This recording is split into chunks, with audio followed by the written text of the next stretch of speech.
Here's my larger garden. It's about 13 feet wide by 28 feet long.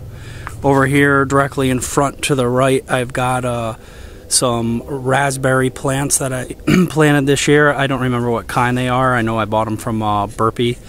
And they actually did produce some fruit, so hopefully they'll get a lot bigger, more fruit next year. Behind that white fence is the smaller of my two gardens that I showed a brief clip of in one of my other videos.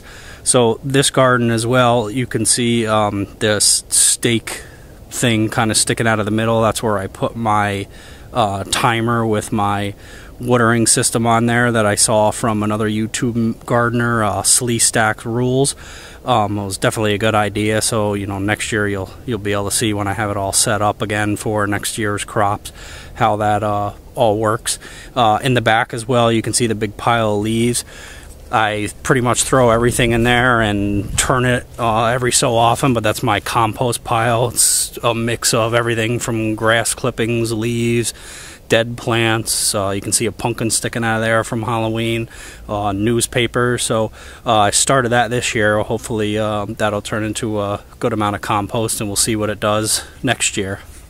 This garden is completely tilled. I do till it both in the spring and in the fall, and then in the middle under that pile of leaves this year I planted a strawberry plant and just covered it with some leaves for the winter instead of cutting it back.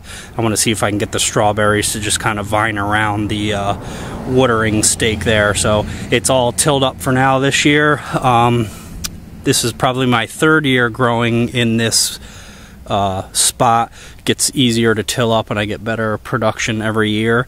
But I did this year throw in about 1,000 pounds of composted horse manure that I bought from a landscape gardening place a few miles up the road. So we'll see how it goes next year. Maybe I'll actually test the soil and see if I need to amend it with anything, but I don't generally kind of go through the time of testing it or anything. I just plant the seeds and plants and see what comes up.